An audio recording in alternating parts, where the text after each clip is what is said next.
A big part of this evolutionary journey is what people call the transmutation, the refinement of crude energy, crude latent tendencies into conscious empowerment.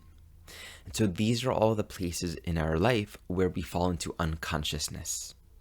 And this can be where we fall into addictive or compulsive behaviors, or we act from an instinctive place of fight or flight, orienting from fear, personal concern, or where we are entrenched in a pattern of giving our self away, giving our power away. All cases where our energy kind of falls to a place where we're not able to hold ourselves up and stand on our own 2 feet. There's a certain quality of maturity that I find where we learn along the journey how to stand on our own 2 spiritual feet, to be grounded. And that really means claiming a certain quality of self-responsibility, a certain trust in our ability not to force things or make everything be what we want them to be, but to respond and to make choices with respect to our intentions, which really means knowing what we're doing, knowing what we're intending, knowing what is important for us. To use the analogy of the battlefield, to know what we're fighting for. And all of this is really a Mars thing. So when we look at Mars in the natal chart, Mars for each one of us reflects the energy of initiation, where we are each interfacing with a broad reality of choices, options, experiences, and we need to develop a certain quality of strength and decisiveness to know how to say, no, I'm not going there, I'm not doing this, yes, I am doing this. So we have the vehicle of desire, the function of desire, how we direct our will. And in lieu of cultivating more sovereignty and consciousness in our ability to make empowered choices, within the Mars archetype is a maturation, a journey of cultivating greater awareness and taking greater responsibility for how one is acting. So at first, Mars tends to be, as we mature, as we're very young, a very instinctive and visceral and reactive kind of energy. And that's sort of important. We all need to be able to, in a way, invigorate that instinctual body and to feel like we can inhabit that. It's a more crude and unrefined state of consciousness, but it needs to awaken. It needs to be on board. So in the way that a 2-year-old will be all over the place and very expressive with its energy, very expressive with its wants, with its needs. That's important in the ego development. If that doesn't happen, then there's going to be major issues later on with the most rudimentary ability and need to stand up for oneself. But we grow a greater awareness of life around us, the effects of our actions, how it influences other people. And we also learn the importance of cultivating a certain level of leadership and clarity. So we learn, what am I standing for? What am I doing? What is important to me in my life? The Mars energy is what I personally ascribe as the masculine impulse. When I speak about the masculine impulse, I'm not speaking in gendered terms. I'm speaking about the Yang principle. It is that aspect of creation that is directive, it is assertive, it is orienting towards motion.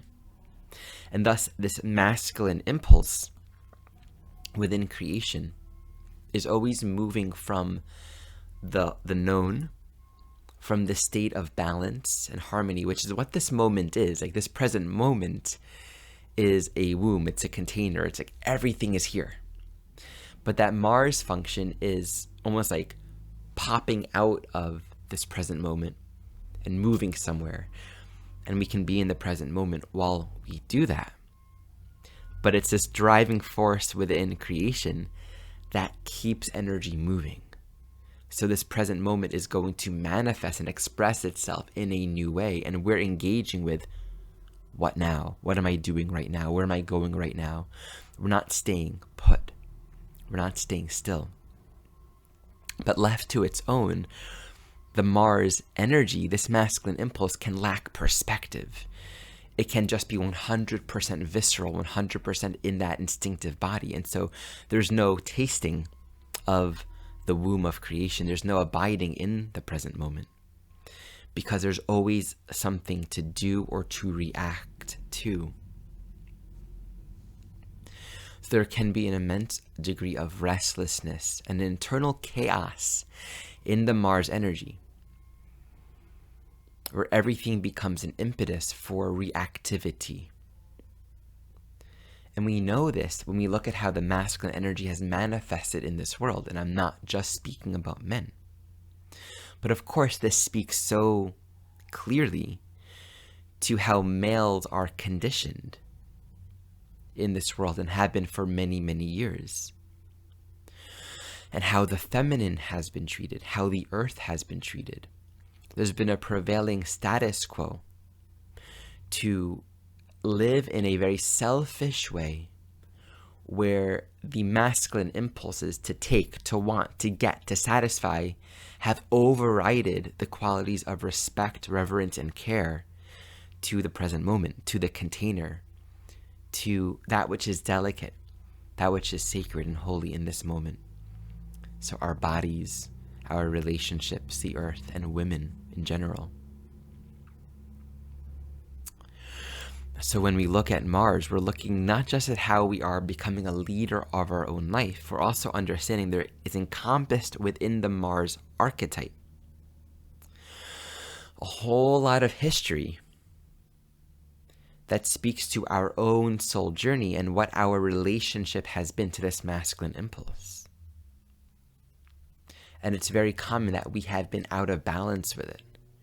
And this being out of balance might mean we've had lifetimes of being out of balance with that energy of using, abusing, taking, asserting. It's a sort of narcissistic, self-oriented, me first, I'll do what I want kind of energy. Not Leo narcissistic, but Mars, Aries narcissistic, which is, it's all about what I want to do. But we've also had the karmic experience of being on the other end of that, right? This is where we've experienced violations. We experience what it's like to be interfaced with this very strong, aggressive, masculine energy that's just going with no consideration to the effects. So in the zodiac wheel, you'll see that Aries, and Mars rules Aries, is squaring Capricorn. And Capricorn corresponds to structure, time, boundaries. It also corresponds to an intuitive, natural sense of right and wrong. A natural sense. So we can naturally know that it is wrong to unleash a dog that hasn't been trained in traffic. We don't need a book or some ethical code to teach us that. There's a sort of ingrained understanding that we can have a sensitivity to that which is delicate. We don't trample on a plantling before it's grown strong and taken roots. But when it's a tree, when it's grown and matured, then we can do all kinds of things to it. We can play with it, we can climb it. So in Capricorn, there's a sort of natural respect for nature, for what is delicate, for what is fragile. We learn how to honor and respect time. And so the Aries-Capricorn interface, which really is also the Mars-Saturn interface, because Saturn is the ruler of Capricorn, tells us that we learn about the effects of our actions. When I do this, here are the consequences. And that doesn't work. It hurts other people. It hurts me. It hurts my body. It hurts my heart. It hurts your heart.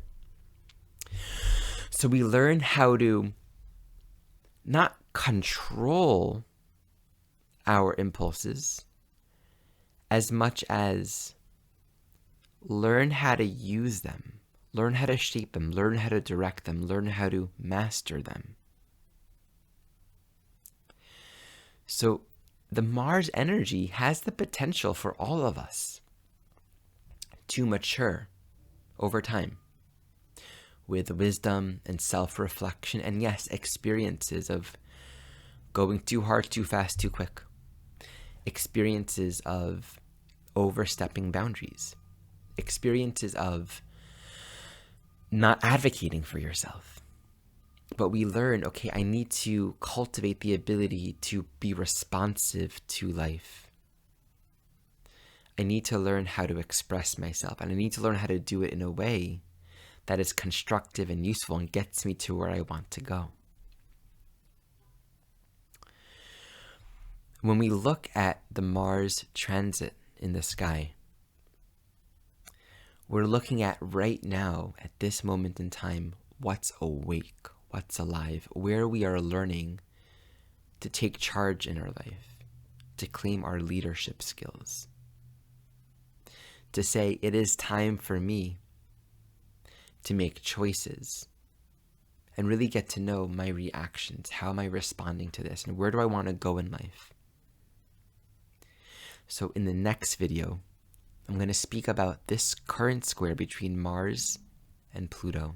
And I'm going to talk a lot about sexuality and the refinement and the transmutation of sexual energy and what we can learn from this aspect.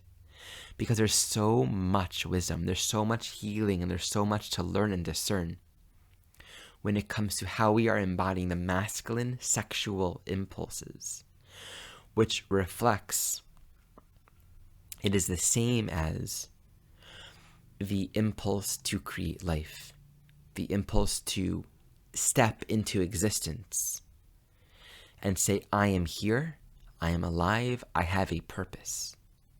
How do we do that in a way where we are nurturing and in resonance with the evolutionary will of creation? Because Mars is as destructive as it is procreative. And we know that when it comes to sexuality, there is so much trauma and so much violence and so much misunderstanding and hurt and so much confusion, so much anger, so much shame. And so it is important to speak about it, to share and have open dialogue and conversation about the masculine sexual energy. And so I'm excited to speak more about this in the next video and offer some insight as to what's unfolding right now.